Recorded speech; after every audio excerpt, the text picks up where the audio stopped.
منو راح تسمعنا الشعر. نرحب بشاعرتنا العراقية الصغيرة اللي شفناها اليوم بمول المنصور، وخلنا نتعرف على اسمها. شلونك؟ الحمد لله. شو اسمك؟ طيبة. ديمة؟ طيبة. طيبة؟ شلونك يا طيبة؟ زينة.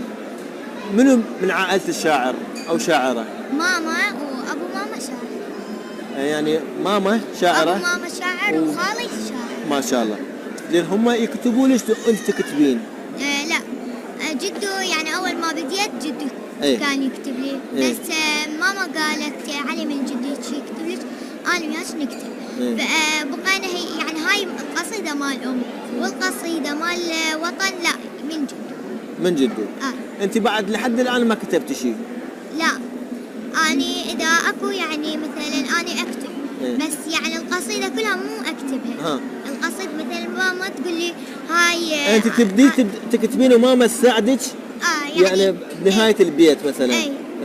مثلا ذاك يوم يعني على الأب قالوا بابا قال كاتبين، ماما يعني كاتبة تمنيتك عدل وتشوفنا كبار، بس بابا قال لها أنا عايش، فقلت له نجازيك بفرح وتشوفنا كبار. يعني الله الله الله.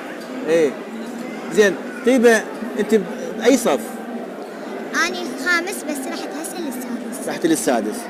الزملاء اللي بالمدرسة، المعلمة، المديرة يعرفون بيك أنت عندك موهبة شعر؟ وأني يعني إذا بالاجتماع أو شيء أنا أقرأ يعني.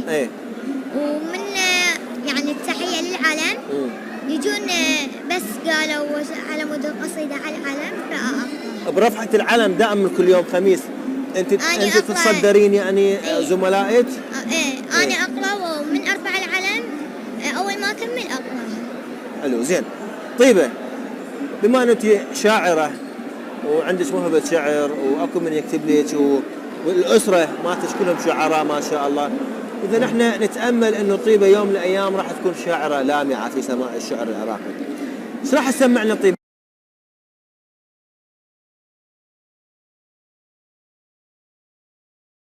عراق الجريح. يا الله خلينا نسمع. بصبرك يا وطن سموك أبي أيوب، وجميل بشكل يوسف كلك تصير. الله الله. صحيح اخوان عندك منك دغار، يا سلام، بس هالمرة حاروا وما لقوا بير، وعلى طلابة قميصك عندك شهود. الله الله. ما شهدوا عليك شهود تزوير. الله.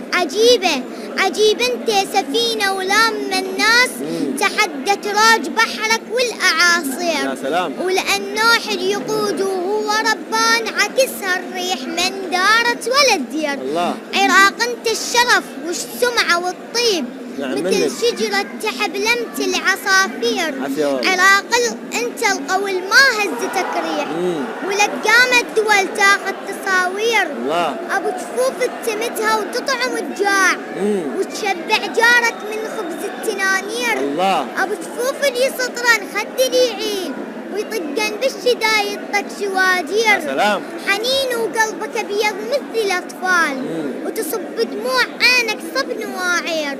وطننا وولدك احنا وباكر تشوف نعوضك بالفرح، وان شاء الله ان شاء الله ان شاء الله ان شاء الله يا رب. انتوا امل هاي الامه، انتوا امل العراق، انتوا امل الفرح القادم. يعني هاي المواهب الصغيره في بدايه العمر ما شاء الله عليها، عندها هيك القاء، عندها هيك موهبه